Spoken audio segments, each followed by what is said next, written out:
कभी सोचा है, अगर आपको हर बार मंच पर जाने से पहले दिल की धड़कन तेज हो और हाथ कांपने लगे तो कैसा लगेगा? मेरे साथ भी कुछ ऐसा ही हुआ। वो डर, वो घबराहट जो हर शब्द के साथ और बढ़ जाती थी। आज के इस वीडियो में मैं आपके साथ वो सच्चाई साझा करने वाला हूं जो मुझे बहुत समय बाद समझ आई, जब मुझे एहसास हुआ कि असली ताकत सिर्फ फीडबैक में नहीं, बल्कि सही सलाह में छुपी होती है। ये उस सफर की कहानी है जिसने मुझे मेरे डर से पार कराया और ये सिखाया कि कभी-कभी हमें अपने आलोचकों को एक कोच में बदलना पड़ता है, जो हमारी कमियों से ज्यादा हमारे संभावनाओं को देखते हैं। नमस्कार दोस्तों, मैं बहुत इम्पॉर्टेंट सीरीज़ बना रहा हूँ। उसका नाम है हिडन टैलेंट। क्या है हिडन टैलेंट? कहा जाता है कोयले में हीरा होता है, लेकिन अगर कोई भी कोयला उठाइए आप तो वो हीरा नहीं बन जाता। कहते हैं कि कोयले को बहुत हाई प्रेशर दिया जाता है, बहुत ज़्यादा हाई प्रेशर, और बहुत टाइम तक के लिए, तब वो हीरा बनता है। हीरा मतलब कीमती चीज़, बहुत कीमती चीज़। तो इस हिडन टैलेंट में हम सब के अंदर में कोई ऐसा टैलेंट हो जिसको हम करके बहुत सक्सेसफुल हो सकें, यही हमारी कोशिश है। और हम लोग पढ़ रहे हैं इस समय जो चैप्टर, उसका नाम है ह्यूमन स्पॉन्जेस। इसमें कल हमने 4 टाइप के लोग पढ़े थे। उसमें 2 क्वालिटीज़ से 4 टाइप बने। क्या क्या क्वालिटीज़ थी? प्रोएक्टिव और रिएक्टिव। प्रोएक्टिव वो लोग होते हैं जो उनको कुछ काम दिया जाता है तो और बढ़ बढ़ के उसके बारे में जानकारी इकट्ठी करते हैं, और जितना उनको काम मिलता है उससे ज़्यादा करते हैं। अभी मैं आप लोगों के साथ एक दिन एक वीडियो बनाऊंगा धीरूभाई अंबानी के बारे में। बहुत दिन से खोज रहा था, फाइनली मुझे उनकी बायोग्राफी मिली है। पिछले 50 सालों में शायद सबसे ज़्यादा प्रोएक्टिव बंदा था इंडिया का। जो टाटा फैमिली 100 सालों में की है, 200 सालों में किया है, वो धीरूभाई अंबानी ने, जो मुकेश अंबानी है उनके पिताजी ने, एक जनरेशन में किया है। बहुत गरीब थे वो, तो वो प्रोएक्टिव थे। और ज़्यादातर लोग रिएक्टिव होते हैं। जब उनको बताया जाता है, टोका जाता है, तो जितना बताते हैं उतना ही वो करते हैं, रिएक्ट करते हैं। उनको पहले एक्शन मिलता है, फिर रिएक्शन करते हैं। जैसे आप लोग कुछ काम धाम नहीं कर रहे हैं, खेल कूद रहे हैं, तो मैं आपको बोलूँ कि तुम लोग पढ़ो, तो आप पढ़ें, तो वो हो गया रिएक्टिव। तो देखा गया है कि जो लोग रिएक्टिव हैं वो लोग उतने सक्सेसफुल नहीं होते जितना प्रोएक्टिव होते हैं। और एक और क्वालिटी बताई गई है ईगो सेंट्रिक या तो ग्रोथ सेंट्रिक।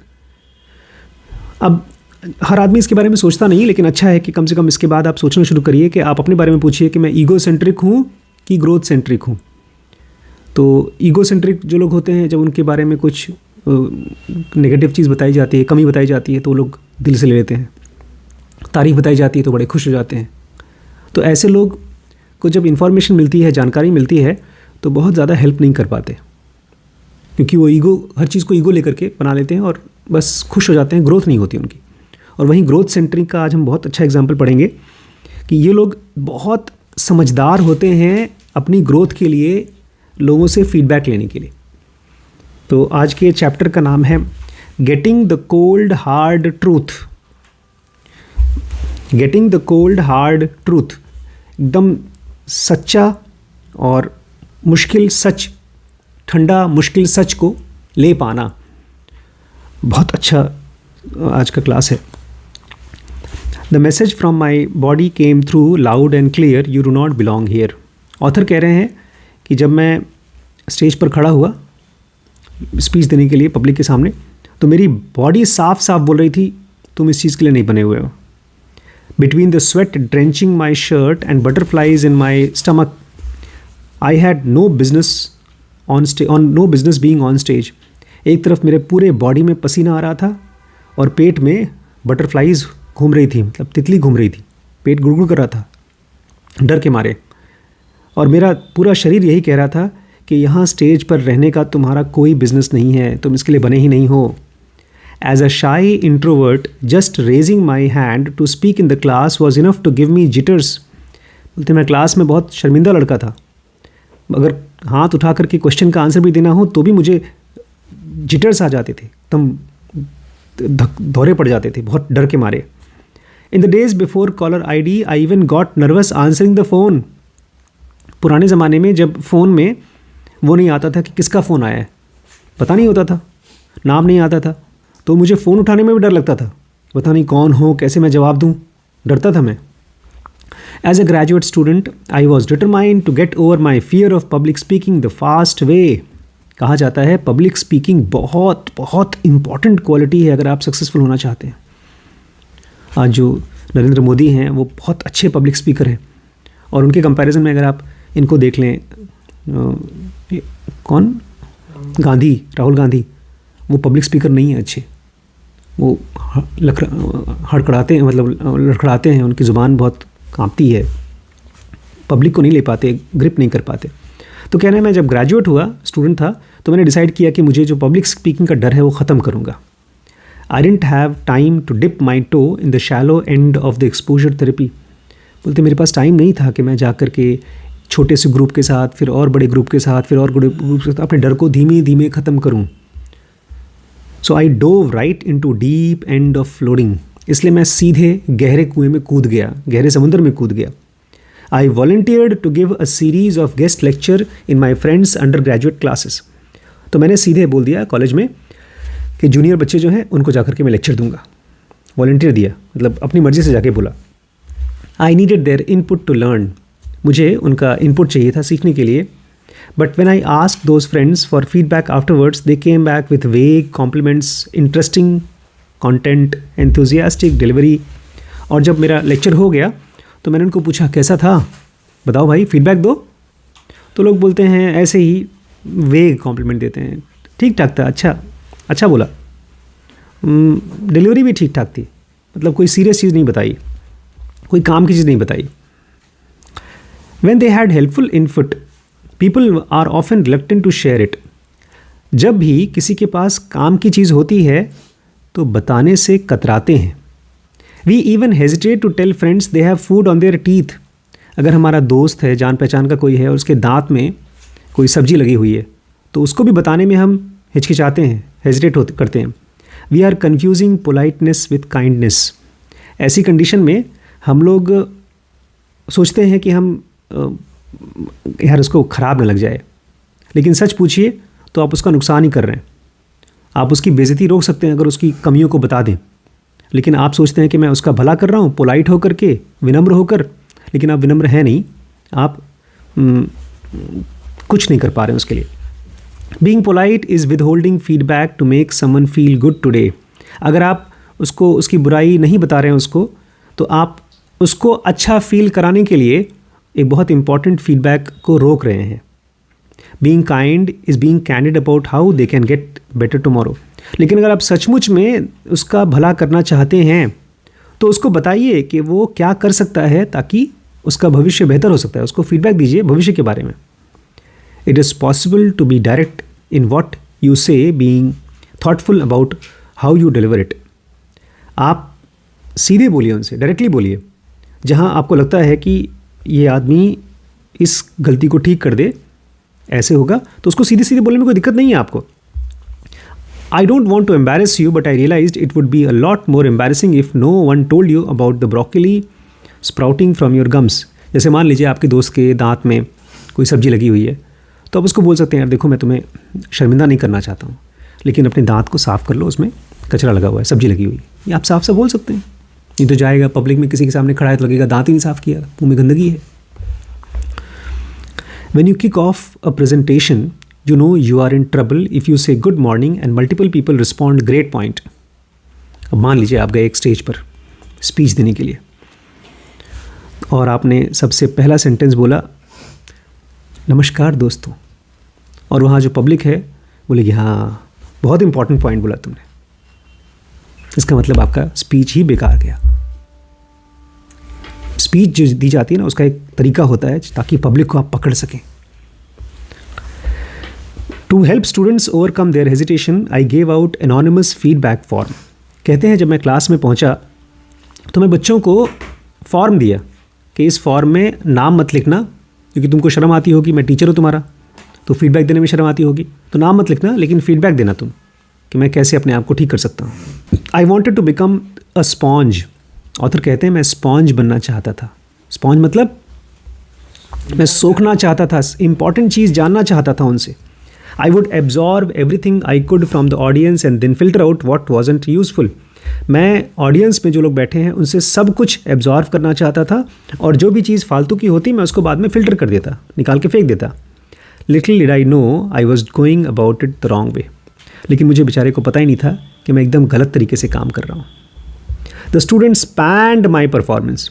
बच्चों ने जब मेरी फीडबैक लिखी उस फॉर्म में, तो भैया खूब डिटेल में बेइज्जती की। Your nervous breathing sounds like Darth Vader. तो जो तुम्हारी आवाज़ थी ना, उसमें सांस की आवाज़ बार बार, क्या जानवरों की तरह तुम बोल रहे थे। डार्थ वैडर एक कोई उस कैरेक्टर है उसकी, हाँ, तुम्हारी आवाज़ एकदम ठीक नहीं थी, और खूब ख़राब चीज़ को बोला। Then I interviewed for my first job at the top university and the hiring committee rejected me. बोलते हैं उसके बाद मैंने एक बहुत बड़े यूनिवर्सिटी में इंटरव्यू दिया नौकरी के लिए, और मुझे उस कमेटी ने रिजेक्ट कर दिया, मेरी नौकरी नहीं लगी। No one told me why until months later. किसी ने बताया नहीं कि क्यों मेरा रिजेक्शन हो गया।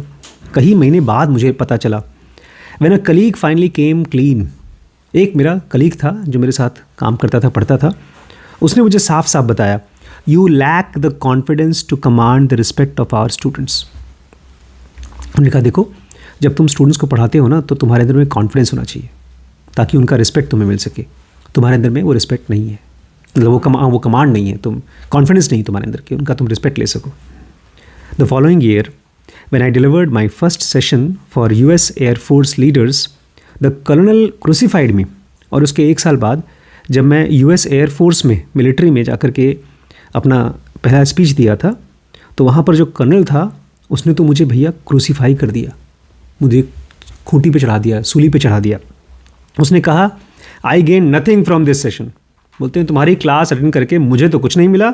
हाँ, I trust the instructors gained useful insight. लेकिन जो बेचारे इंस्ट्रक्टर्स हैं जो तुमको लेकर आए हैं, उनको पता चल गया होना चाहिए कि अब दोबारा ऐसी गलती कभी नहीं करेंगे। बेइज्जती की। It was a crash course in demoralisation by useless criticism. तो देखा जाए तो मेरा खूब अच्छे से बेइज्जती हुआ था, बेइज्जती का क्रैश कोर्स था। मैंने पूछा फीडबैक और मुझे बेइज्जती मिली। अब सुनिए ध्यान से कि फीडबैक लेने का सही तरीका क्या है। It is easy for people to be critics और चीयर लीडर्स। अगर आप किसी से कहें कि यार तुम मेरी कमी बताओ या मेरी तारीफ़ बताओ, तो बहुत आसान है। लोगों से बुराई सुनना भी और लोगों से चीयर लीडर अपनी बड़ाई सुनना भी आसान है। It's harder to get them to be coaches.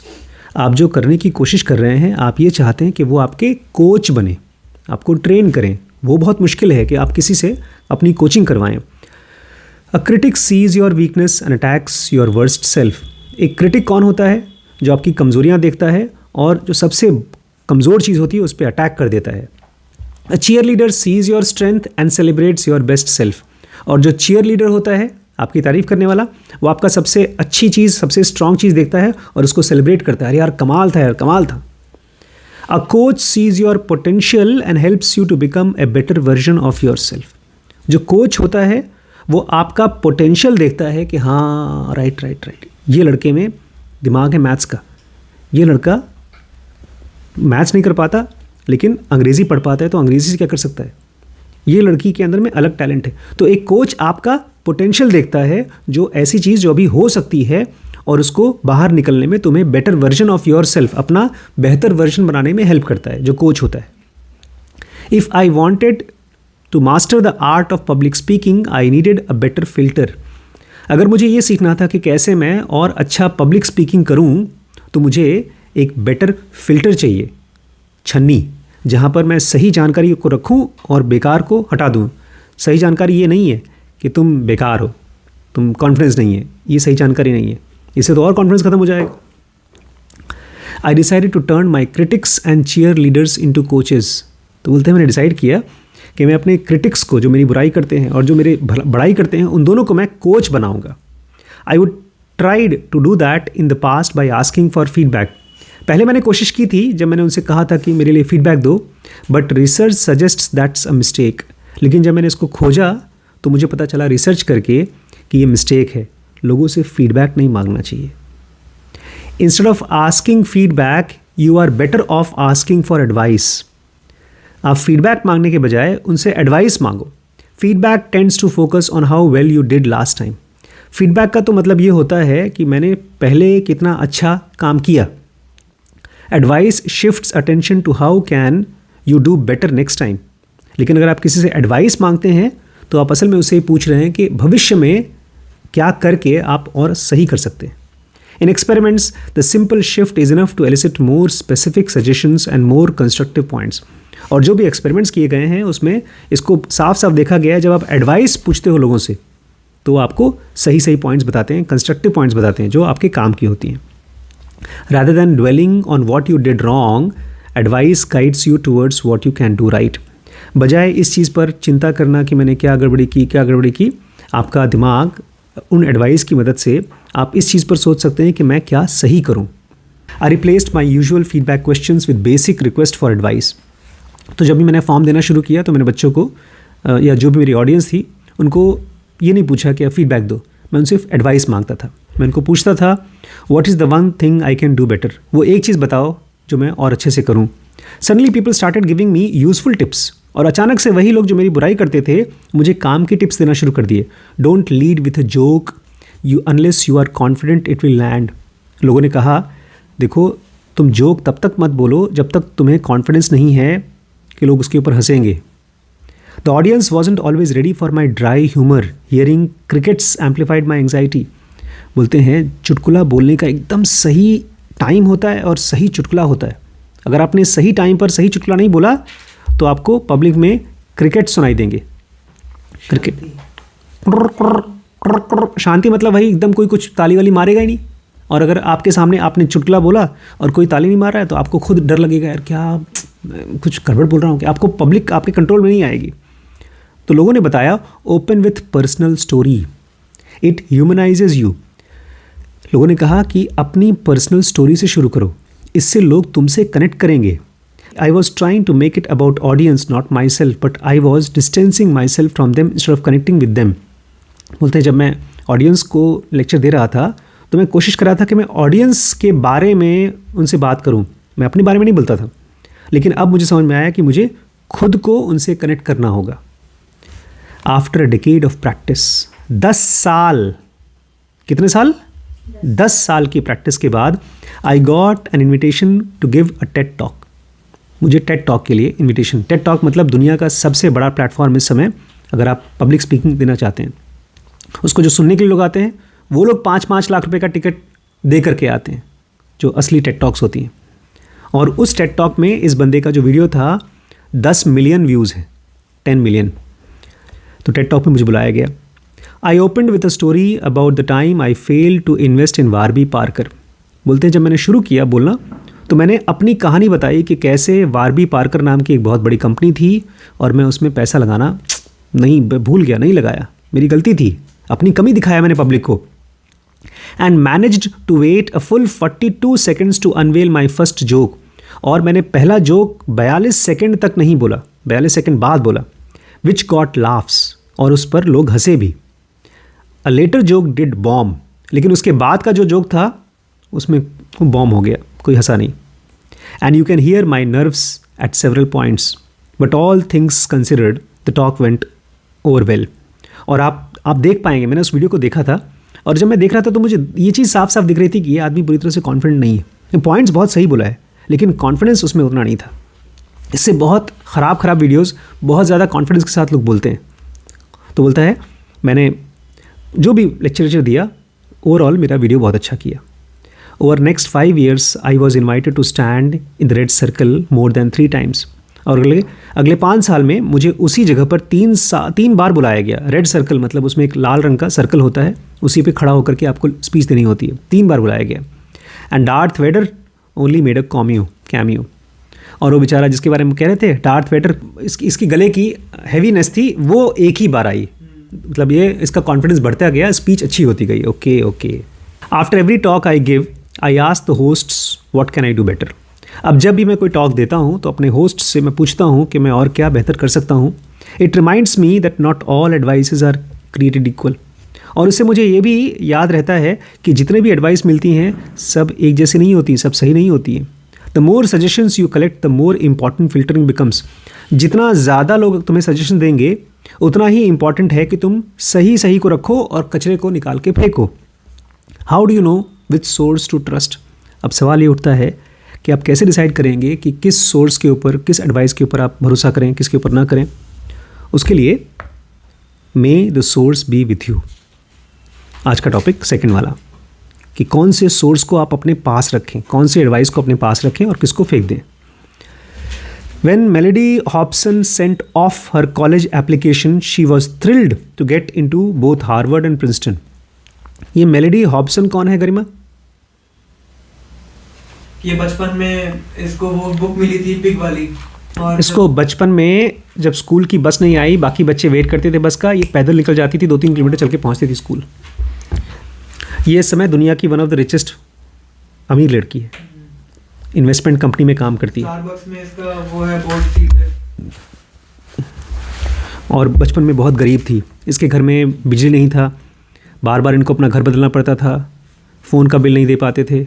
पढ़ करके, मेहनत करके इसने बहुत जगहों पर एप्लीकेशन दिया, लेकिन 2 जगहों पर जो दुनिया के सबसे बड़े बड़े कॉलेज थे वहाँ पर इसका एप्लीकेशन एक्सेप्ट हो गया, हार्वर्ड में और प्रिंसटन में। In an attempt to lure her, Princeton invited her to breakfast with high powered alumni. अब जब आपके अंदर में टैलेंट होता है तो कॉलेज वाले आपको चाहते हैं कि हमारे यहाँ आओ, तो इसको अपने यहाँ बुलाने के लिए, ललचाने के लिए उन्होंने अपने हाई पावर्ड एल्यूमनाई के साथ में ब्रेकफास्ट कराया। मतलब उनके कॉलेज से जो लोग पढ़ के निकले हैं बाहर, उसी में से एक आदमी को बुलाया कि यार इसको कन्विंस करो कि हमारे यहाँ ज्वाइन कर ले college. She was seated next to Bill Bradley, the NBA star turned US senator. तो उसको खाना खाने के लिए बिल ब्रैडले के साथ में बैठी, जो एक बहुत बड़ा NBA स्टार था, जैसे अपने यहाँ सचिन तेंदुलकर हैं, जो बाद में US के सेनेटर बने, जो वहाँ के एक बहुत बड़े मिनिस्टर बने। तो इतने बड़े सेलिब्रिटी के साथ इसको खाना खिलाया गया कि ये उनको समझाएं कि तुम यहाँ पर आकर के ज्वाइन कर लो college. As she bombarded him with questions, he was taken with her curiosity and started mentoring her. और एज यूजुअल हमने ये भी पढ़ा था कि इस लड़की ने एक जगह पर जब लेक्चर दिया, कहीं लेक्चर हो रहा था ऑथर का, वहाँ पर सब बड़े बड़े लोग बैठे थे, बिलियनर्स बैठे थे और फिल्म मेकर्स बैठे थे, और यही बंदी थी जो सबसे ज़्यादा सवाल पूछ रही थी और नोट्स ले रही थी। तो बोलते हैं एज़ यूजुअल इसने अपने उस सेनेटर को, उस मंत्री को ढेर सारे सवालों की बम्बार्डमेंट की, खूब बम फोड़े, एक एक सवाल पूछती रही। और वो आदमी इसकी क्यूरियोसिटी से इतना खुश हो गया कि उसने इसको मेंटर करना शुरू कर दिया। मेंटर क्या होता है? हाँ, बहुत मुश्किल होता है कि कोई आदमी आपको मेंटर ले, बट उसने ले लिया। One day at lunch Bill gave Melody some tough feedback. और एक दिन लंच के समय, खाना खाते समय, मेलोडी को बिल ने एक बहुत मुश्किल फीडबैक दिया। He told her that in his basketball days, he had seen talented players take all the shots themselves instead of passing the ball to others. वो सेनेटर बोलता है कि जब मैं बास्केटबॉल खेला करता था तो मैंने देखा था जो बहुत अच्छे प्लेयर्स थे, टैलेंटेड प्लेयर्स, वो हमेशा बॉल खुद ही लेकर के बास्केट में डाल देते थे, गोल करते थे, और किसी और को देते नहीं थे। हर बार उनके हाथ में बॉल आई, खुद ही डाल देते थे। She had the tendency to dominate the room. तो उसने बताया कि तुम भी ऐसे ही करती हो। अगर किसी कमरे में बैठी हो, लोग बैठे हैं, कोई इंपॉर्टेंट लेक्चर दे रहा है, सारे सवाल तुम ही पूछती हो और किसी को मौका ही नहीं देती पूछने के लिए। And if she wasn't careful she would become a ball hog. और अगर तुम इस चीज़ पर ध्यान नहीं दोगी तो लोग सोचेंगे ये बहुत घमंडी औरत है, शो ऑफ करती है। बॉल हॉग मतलब बस सारा ध्यान इसी को चाहिए। अच्छा। Melody felt tears swelling up. Melody को इस फीडबैक को सुन करके आंखों में आंसू भर आए। There is nothing wrong with taking criticism personally, taking it personally shows you are taking it seriously. Author कह रहे हैं अगर कोई आपको फीडबैक दे और आपको वो बात बुरी लग जाए तो उसमें कोई बुरी बात नहीं है, इसका मतलब आप उसको बहुत सीरियसली सुन रहे हो। Getting upset isn't a mark of weakness और even defensiveness as long as your ego doesn't stand in the way of learning. अगर आप परेशान होते हो तो ये आपकी कमज़ोरी नहीं है, आप अपने आप को बचा भी नहीं रहे हो। हाँ, एक बात का ध्यान रखो कि तुम्हारा ईगो बीच में ना आ जाए सीखने के, क्योंकि उस आदमी ने तुम्हें एक बहुत इंपॉर्टेंट फीडबैक दिया है और तुम अगर सीखोगे नहीं तो वो आदमी तुम्हें फीडबैक नहीं देगा। A key to being a sponge is determining what information to absorb versus what to filter out. अगर आप स्पॉन्ज बनना चाहते हैं, जो दुनिया का सबसे पुरानी प्रजाति है, उसकी तरह आप सर्वाइव करना चाहते हैं, तो कुंजी ये है कि आप देखिए कि कौन सी बात को एब्जॉर्व करें, रखें और किसको फिल्टर आउट कर दें, निकाल दें. It's a question of which coaches to trust. ये सवाल ये है कि किस कोच को आप भरोसा करें. I like to break trustworthiness down to 3 components. तो ऑथर कहते हैं मैं ना किस कोच को भरोसा करूं, उसको बोलते हैं ट्रस्ट वर्दीनेस. इसको 3 पार्ट में डिवाइड किया है. आप उन लोगों को भरोसा करें जो आपके लिए केयर करते हैं. दूसरा, जो लोग क्रेडिबल हैं. क्रेडिबल मतलब उनको, उनकी बात का आपको भरोसा होगा क्योंकि वो मार्केट में वो उस मुद्दे पर बोल सकते हैं. हाँ, मान लो मैं डॉक्टर हूँ तो आप मेरी डॉक्टरी वाली बात पर क्रेडिबिलिटी है, लेकिन अगर मैं स्टॉक मार्केट के बारे में बोलूँ तो वो क्रेडिबिलिटी नहीं होगी मेरी. जैसे अगर मैं स्क्रीन राइटिंग सिखाऊंगा, पेन बनाना सिखाऊंगा, तो मेरी क्रेडिबिलिटी नहीं है, तो मेरी पढ़ाई नहीं है. लेकिन अगर आप ये बोल देते हैं कि मैंने बुक पढ़ी है और बुक में से पढ़ करके आपको बता रहा हूँ, तो वो क्रेडिबिलिटी एक तरह से ऑनेस्टी हो जाएगी. ऑनेस्टी की वजह से क्रेडिबिलिटी आएगी, बट आपकी एक्सपीरियंस नहीं आएगी. तो जिस आदमी से आप सीखेंगे उसको वो आपका केयर करना चाहिए, केवल आपको बुराई करना चाहता है ऐसा नहीं होना चाहिए. दूसरा, वो क्रेडिबल होना चाहिए. और तीसरा, फेमिलियरिटी, कि वो आपको जानना भी चाहिए. वो जानता है नहीं, ऐसे आकर के आपकी बुराई करके चला गया, ऐसा नहीं होना चाहिए. Care, credibility and familiarity. If they don't care about you, they haven't earn the right for you to care about their reaction. अगर कोई आदमी आपके लिए केयर नहीं करता तो उसको कोई अधिकार नहीं मिलता कि आप उसके रिएक्शंस का केयर करो. If they are not qualified to जज द टास्क और close enough to know your potential, you can discount their views and prove them wrong. और अगर वो अपने काम के लिए जो काम कर रहे हैं आपको जज करने के लिए क्वालिफाइड नहीं है, तो भी आप उनकी व्यूज़ को, उनके ओपिनियंस को डिस्काउंट कर सकते हैं. But if they have demonstrated that you matter to them and they know the domain and your skill, they are offering information to improve yourself. लेकिन मान लो वो आपको दिखा चुके हैं कि वो अपने डोमेन का और अपने स्किल के माहिर हैं, वो अपना काम अच्छे से जानते हैं, और वो ये भी दिखा रहे हैं कि वो आपको केयर करते हैं और वो आपको इन्फॉर्मेशन दे रहे हैं आपको इम्प्रूव करने के लिए. That doesn't mean you have to accept every bit of constructive criticism they give. इसका भी मतलब ये नहीं है कि आप उनकी सारी बातों को एक्सेप्ट कर लो जो बुराई कर रहे हैं. You also don't have to agree with it to learn from it. और दूसरी बात, अगर कोई आदमी आपको कोई फीडबैक देता है और वो गलत, मतलब वो बताता है, आपकी कमी बताता है, तो ज़रूरी नहीं कि आप उसको अग्री करो. But trying to understand what provoked their reaction, you can glean insight about how to elicit a different response next time. लेकिन कम से कम ये तो जानने की कोशिश करो कि वो आदमी ने ये बात बोली क्यों. मैंने देखा है यहाँ पर क्या, कहीं पर भी, रिम्पी स्कैन में, यहाँ पर भी बहुत कम लोग हैं जो फीडबैक सुनते हैं उसके बाद में उसके बारे में मनन करते हैं कि आखिर सर ने ये क्यों बोला. ज़्यादातर लोगों को जब बातें सुन करके हर्ट हो जाती हैं तो बस आंसू बहाते हैं या कहते हैं भाड़ में जाए. As Melody proceeded, Bill Bradley's warning not to be the ball hog, she remembered that no one is entitled to receive feedback or advice. Melody ने बिल ब्रैडली के साथ में काफ़ी दिन तक सीखा और उसको ये भी समझ में आ गया कि हाँ, अगर कमरे में काफ़ी लोग हैं तो ज़रूरी नहीं कि आपको सबका ध्यान अपनी तरफ खींचना चाहिए. और एक चीज़ और उसको समझ में आया कि हर कोई आपको फीडबैक दे, एडवाइस दे, ये भी इम्पॉर्टेंट नहीं है. बहुत किस्मत वाले होते हैं जिनको लोग सलाह देते हैं. She thought to herself, if I cry he won't ever give me feedback again. मैंने देखा है, अगर मेरे सामने कोई कुछ गलती कर रहा है, जैसे गरिमा कर रही हैं, वैभव कर रहे हैं, श्रीश कर रहे हैं, और मैं फीडबैक दूँ, उस फीडबैक को मैंने देखा है आप लोग यूजुअली ताना बोल देते हैं, ताना. तो वो हो गया रोना. और फिर उसके बाद मुझे मन नहीं करता है कि मैं आप लोगों को आपकी कमी बताऊं या फीडबैक दूं. तो बोल रही है, मुझे समझ में आ गया कि अगर मैं रोऊंगी तो ये आदमी दोबारा मुझे कभी फीडबैक नहीं देगा. She realised he was taking the time to give her tough love because he believed in her potential and care about her helping to grow. उसको ये भी समझ में आया कि वो आदमी इसको मानता है कि ये लड़की के अंदर में दम है, तभी तो वो फीडबैक दे करके उसको ग्रो करवा रहा है, और वो केयर भी करता है. इसको बोलते हैं टफ लव. वो एक बाप की तरह प्यार कर रहा है कि जो तुम्हारी कमी है तुमको साफ साफ बता रहा है, वो आपको ग्रो कराना चाहता है. There was also no question about Bill's credibility. From his basketball past and his political present, he knew what the ball hog looked like. और हाँ, ये आदमी मंत्री है तो ये क्रेडिबल तो है ही. पुराने ज़माने में बास्केटबॉल प्लेयर था, अब मंत्री है, सेनेटर है, तो क्रेडिबिलिटी का भी कोई सवाल नहीं है. बहुत क्रेडिबल आदमी है, भरोसामंद आदमी है, इसकी बात को मैं भरोसा कर सकती हूँ. And he had plenty of familiarity, और ये मुझे अच्छे से जानता है. Their mentoring relationship gave him a clear understanding of her skills and shortcomings. इसलिए इसका और बिल ब्रैडले का एक ऐसा रिलेशनशिप बना जैसे कृष्ण और अर्जुन का. वो उसको मेंटर करना शुरू कर दिया और इससे इसको अपने बारे में, अपनी स्किल के बारे में और अपनी शॉर्ट कमिंग्स के बारे में, मतलब अपनी कमियों के बारे में समझ में आना शुरू हो गया कि कैसे मैं सुधारूं. Instead of letting the tears flow, Melody sought advice about how she could improve. अपने आंसुओं को नहीं बहाती थी जब भी इसको फीडबैक मिलता था. ये उससे एडवाइस पूछती थी, अच्छा ठीक है ये बताइए मैं कैसे इंप्रूव करूं. She discovered that being a ball hog was not so much a weakness as a strength overused और misused.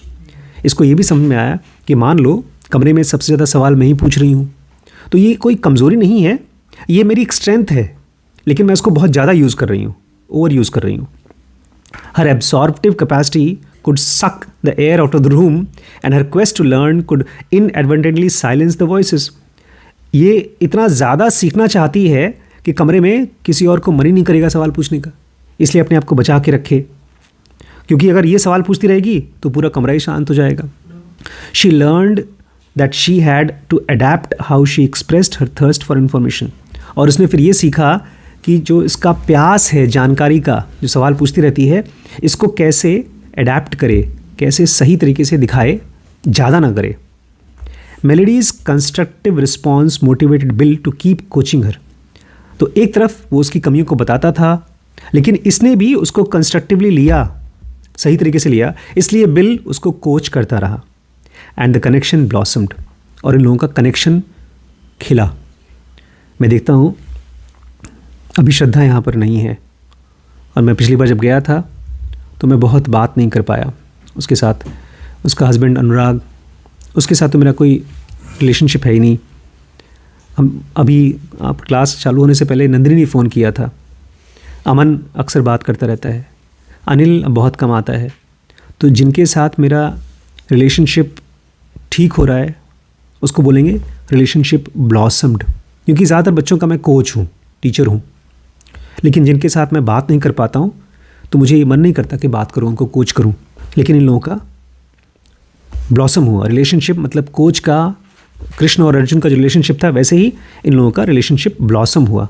Years later he introduced her to the Starbucks founder. और वो रिलेशनशिप इतना मजबूत हुआ कि सालों के बाद, बहुत सालों बाद, स्टारबक्स कंपनी जो बहुत बड़ी कंपनी है, अरबों की कंपनी है, उसके जो फाउंडर हैं उनसे इन्होंने मुलाकात कराई. Who invited her to join their board. और फिर वो आदमी ने कहा, अरे तुम्हारे बोर्ड ऑफ डायरेक्टर बनो, हमारी कंपनी की एक इंपॉर्टेंट मेंबर बनो.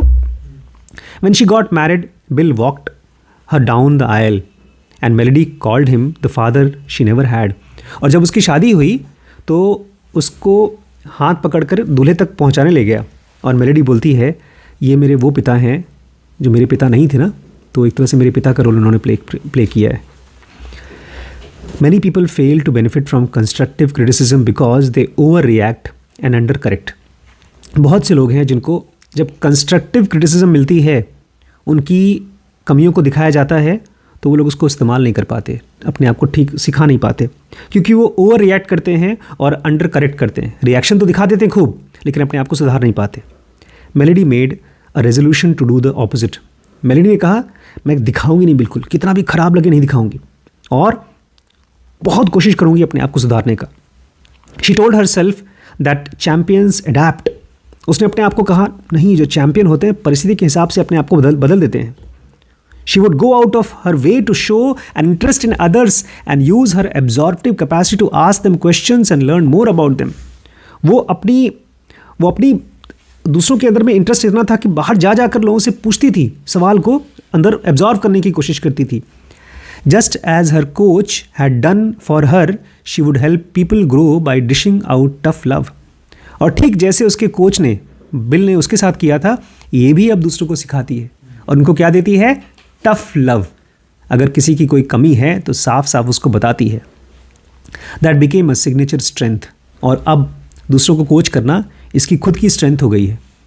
Melody gained a reputation as a board member who challenged everyone else to think more broadly and deeply, as a mentor who never hesitated to tell the truth.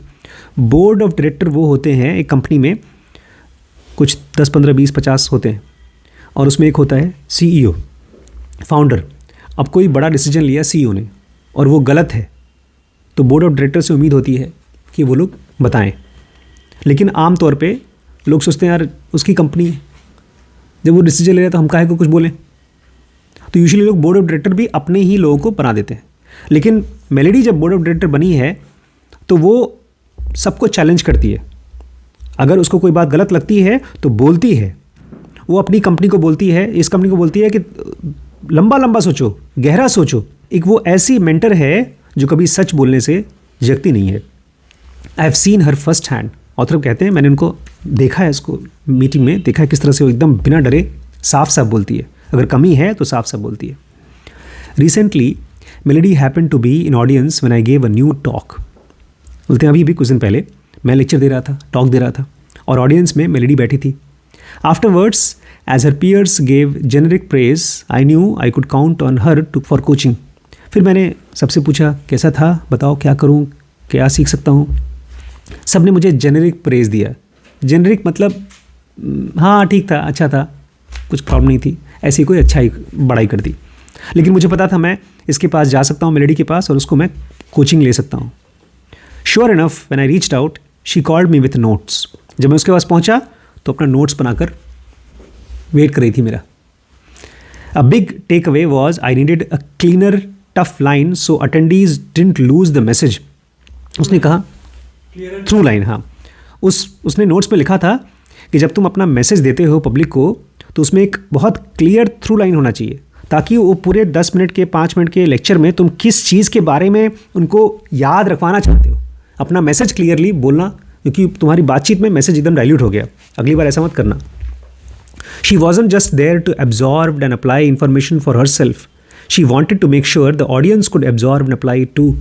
वो वहाँ पर खाली अपने लिए नहीं बैठी थी कि जो भी जानकारी मिल रही है उसको मैं खुद सुन लूँ, एब्जॉर्ब कर लूँ और अप्लाई करूँ। वो ये भी चाहती थी कि पब्लिक भी उस मैसेज को एब्जॉर्ब करे और अप्लाई करे। That speaks to my favourite property of sponge.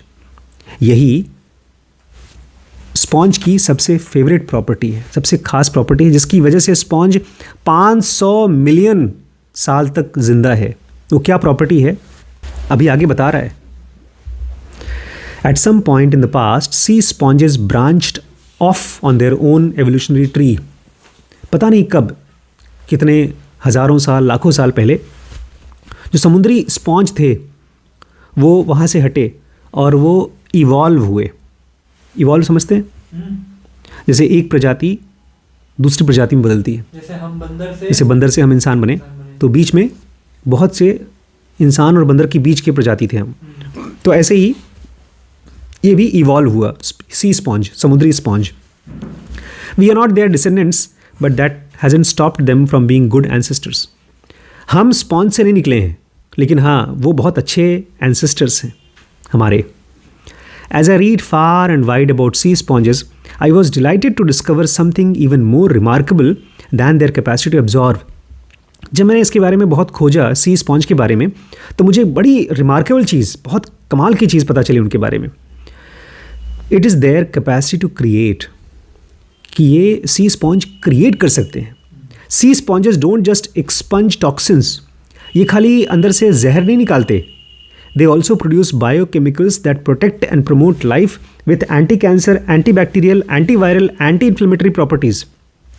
इनके अंदर में से ऐसे बायोकेमिकल्स निकलते हैं, ऐसे केमिकल्स निकलते हैं जो लाइफ को प्रमोट करते हैं। उनके अंदर से निकलते हैं एंटी कैंसर दवाइयाँ, एंटी बैक्टीरियल दवाइयाँ, एंटी वायरल दवाइयाँ और एंटी इन्फ्लेमेटरी, मतलब जो बुखार में, दर्द में दी जाती है वो दवाइयाँ इनके अंदर से निकलते हैं। Substances from Caribbean sea sponge spurred the breakthrough in the treatment of HIV, herpes and leukaemia.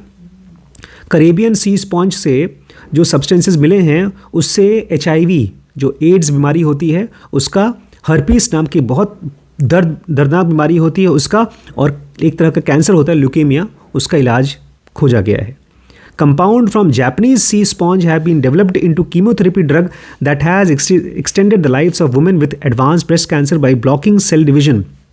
और जापान के सी स्पॉन्जेस से कुछ ऐसे कंपाउंड मिले हैं जो एडवांस्ड ब्रेस्ट कैंसर, जो छाती का ब्रेस्ट का कैंसर होता है, उसके इलाज के लिए दिया गया है और औरतों का उम्र बढ़ा है उससे. And a peptide from an Antarctic sea sponge offers a promising lead in treatment of malaria. और एक केमिकल है, पेप्टाइड है, जो एंटार्कटिक सी स्पॉन्ज, जो एकदम पोल पर, वहाँ से लग रहा है कि मलेरिया का बहुत नया इलाज आने वाला है.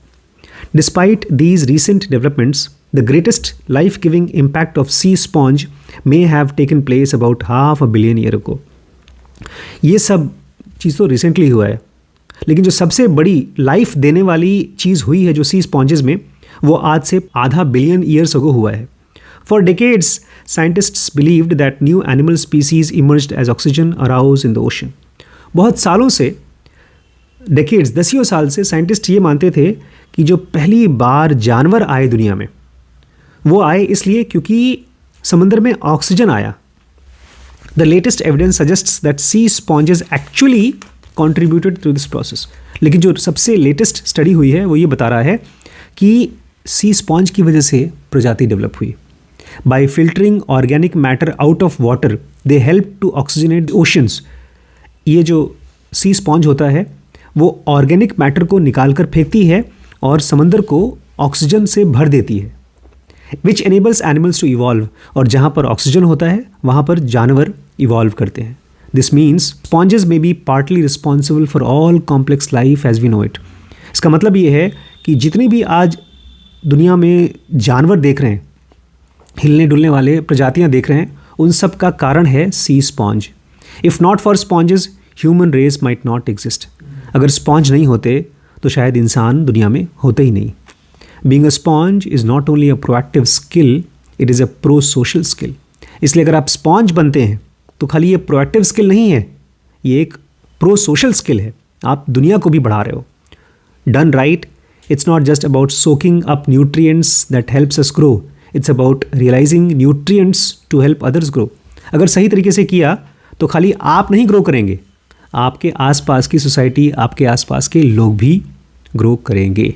इसको सुनने के बाद मुझे लगा, इस पूरे सीरीज़ को पढ़ने के बाद, कि मैं अपने कोचिंग को, अपने फीडबैक को और अच्छा करूँगा. लेकिन आप लोगों को भी अब थोड़ा और हिम्मती होना पड़ेगा. किस चीज़ के लिए? टफ लव के लिए. क्योंकि बड़ी मम्मी अगर आप लोगों से बात करती हैं तो वो टफ लव ही दे रही हैं. इसमें 3 चीज़ें थी. अगर आप किसी का फीडबैक लेते हैं कि क्या वो आदमी आपकी केयर करता है, दूसरा क्या वो क्रेडिबल है, तीसरा क्या वो आपके लिए फेमिलियर है.